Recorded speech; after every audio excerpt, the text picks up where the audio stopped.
बिस्मिल्लाहिर्रहमानिर्रहीम। इब्तिदा है रब्बे जलील के बरकत नाम से जो दिलों के भेद खूब जानता है। मैं हूं आतिफ आरिफ और आप देख रहे हैं मेरा फेसबुक और यूट्यूब चैनल।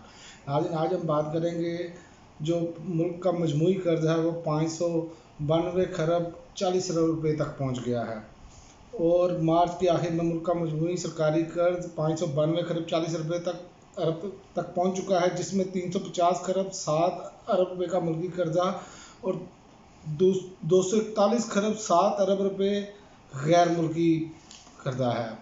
और एक और ख़बर ये है कि PTI रहनुमा 5वीं मरतबा दोबारा गिरफ्तार।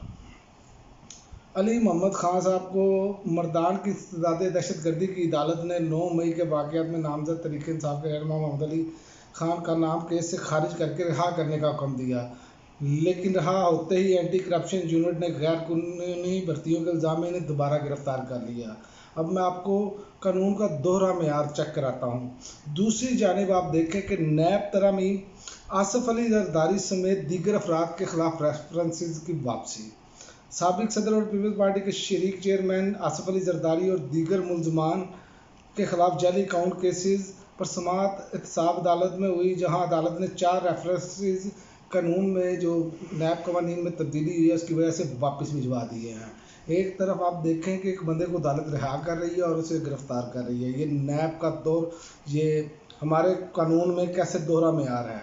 और वही लाडले देखें सिस्टम के कौन हैं, उन्होंने अपने आते साथ ही कवानीन में तब्दीली की और सारे ये पाक बाज साफ सुथरे होकर बाहर निकलते चले आ रहे हैं। केसेस तमाम ख़त्म और कह रहे हैं कि जी जनाब इमरान खान साहब जो हैं वो सिस्टम के लाडले हैं।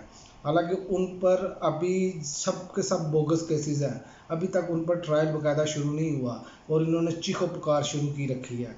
और दूसरी जानिब आप देखें कि लाहौर की दहशतगर्दी अदालत ने PTI की 13 खवातीन को जेल भेज दिया है। लाहौर की दहशतगर्दी अदालत ने जिनाउल हमला केस में पुलिस की पाकिस्तान तहरीक इंसाफ PTI की 13 खवातीन कारकुनान बशमूल फैशन डिज़ाइनर खदीजा शाह की मज़ीद जिस्मानी रिमांड की इस्तदा मुस्तरद करते हुए ना जुडिशल रिमांड पर जेल भेज दिया है।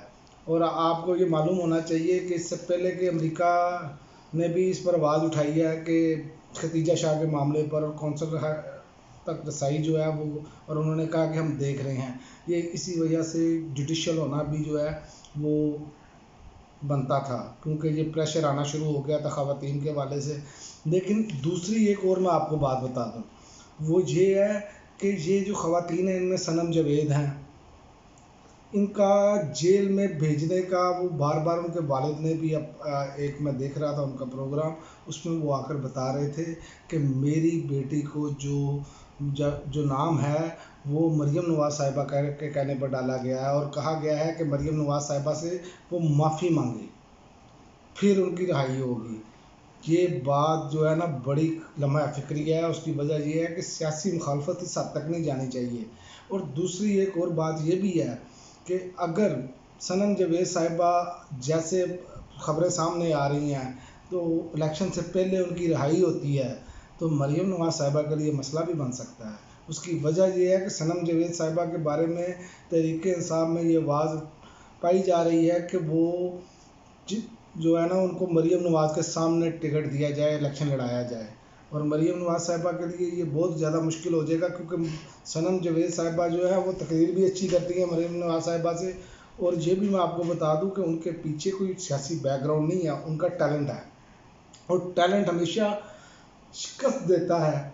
पैसे वाले को जो किसी के कंधों पर आते हैं उन्हें हमेशा टैलेंट ने शिकस्त दी है, चूँकि अल्लाह ताला ने जो सलाहियतें इंसान को दी होती हैं, अगर वो अपनी सलाहियतें बरूकार लाए तो वो उसको रिज़ल्ट मिलता है।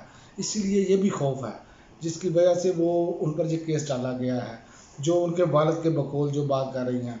और एक और आपको बता दूं बात कि वज़ीर आज़म साहब ने दावा कर दिया है कि MD-IMF ने ज़बानी कमिटमेंट दे दी है, अब मुआहदे में कोई रुकावट नहीं। उन्होंने कहा IMF की तमाम शराइत को मिन्नो तस्लीम कर लिया है, उम्मीद है दोनों का नवा जायज़ा जो है इसी माह मंजूर कर लिया जाएगा। वाकई कबीना के इजलास से खिताब करते हुए वज़ीर आज़म साहब ने कहा कि पिछले रोज़ वज़ीर ख़ज़ाना ने हमारी माशी सूरत साल के हवाले से बड़ी भरपूर प्रेस कॉन्फ्रेंस की है और ये बात ढकी छुपी नहीं कि हमने ममलिकत की जिम्मेदारी संभाली। सबसे पहला हमारा इम्तहान IMF के साथ मुआहदे की बहाली थी और आप देखें कि इनकी कारकर्दगी कितनी कमाल है। सबसे पहला इम्तहान इनका IMF से मुआहदे का था और कितनी देर बाद हो रहा है, 1 साल गुजरने के बाद, और कहते हैं कि जी इमरान खान फलां कर गया। और 1 साल में आप अभी तक मुआहदा नहीं कर पाए, ये आपकी कारकर्दगी का मुंह बोलता सबूत है। खुदा रहा अब तो अवाम को मामूल बनाना छोड़ दे। आप कम अज़ कम हक़ाइक़ आपने खुद अपनी रिपोर्ट्स में तस्लीम किया है कि 6 की नमो से तरक्की कर रही थी, 6 कुछ फीसद इमरान खान के दौरे हुकूमत में, और आपके दौरे हुकूमत में आपने खुद तस्लीम किया, आप ही ने रिपोर्ट जारी की और इमरान खान के दौरे हुकूमत की भी रिपोर्ट आप ही ने जारी की।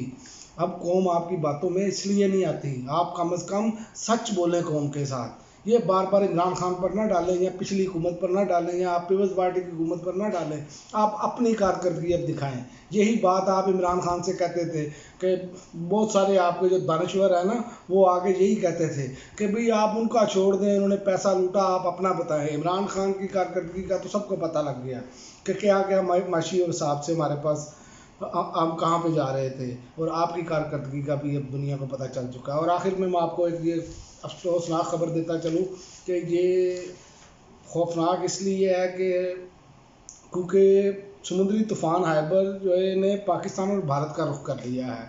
ये हमारे महकमा मौसमियात नया चीफ मेट्रोलॉजिस्ट सरदार सरफराज के मुताबिक बहर अरब में सर्कुलेशन के बाद समुद्री तूफ़ान हाइबर जो है ने रुख तब्दील कर लिया है, जो अब शमाल मशरक़ की जानिब बढ़ रहा है। समुद्री तूफ़ान कराची के जनूब में 1120 किलोमीटर की दूरी पर मौजूद है और इनका कहना है तूफ़ान को मुल्क के साहिली इलाकों पर असरअंदाज हो सकता है।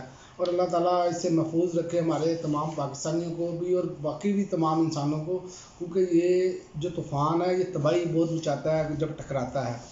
और आप देखते होंगे कि पिछले गुज़िश्ता कई सालों में आपने देखा कि अमेरिका की तरफ भी तूफ़ान टकराया और वहाँ पर कितना, चूँकि वो तरक्की याफ्ता ममालिक हैं, उन्होंने वहाँ पर इंतज़ामात ज़्यादा बेहतर किए। वो कोशिश करते हैं अपनी सलाहियतों की वजह से जानी और माली नुकसान कम से कम हो, लेकिन हमारे यहाँ ये चीज़ नहीं है।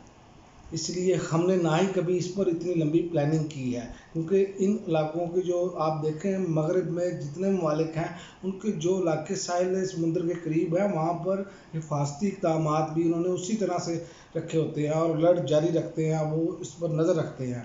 और हमारे यहाँ और भारत में ये सिस्टम नहीं है, जिसकी वजह से जानी नुकसान और माली नुकसान बहुत ज़्यादा होता है। अल्लाह ताला हम सबको महफूज रखे। बाकी रही कारकर्दगी, वो मैंने आपको बता दी इस हुकूमत की। बाकी कारकर्दगी जो है वो आपको खुद आइंदा आने वाले दिनों में अंदाज़ा हो जाएगा कि ये क्या कर रहे हैं। और कानून का दोहरा मेयार मैंने आपको बता दिया, 5वीं मरतबा अली मोहम्मद गिरफ़्तार हो चुके हैं और दूसरी जानिब आप देख लें नैब के केसेस के रेफरेंसेस जो हैं वो ख़त्म किए जा रहे हैं। तो इस पर तो अल्लाह ही हाफ़िज़ किया जा सकता है। उसकी वजह ये है कि जब दोहरा मेयार होगा, गरीब के लिए अलहदा या आप कह लें कि एक आदमी के लिए अलहदा और दूसरे इंसान के लिए अलहदा उस कानून होगा, तो फिर माशरे तरक्की नहीं करते, माशरे तनाज़री की तरफ जाते हैं। अब तक के लिए नाज़रीन इतना ही, इजाज़त दीजिए। अल्लाह हाफ़िज़।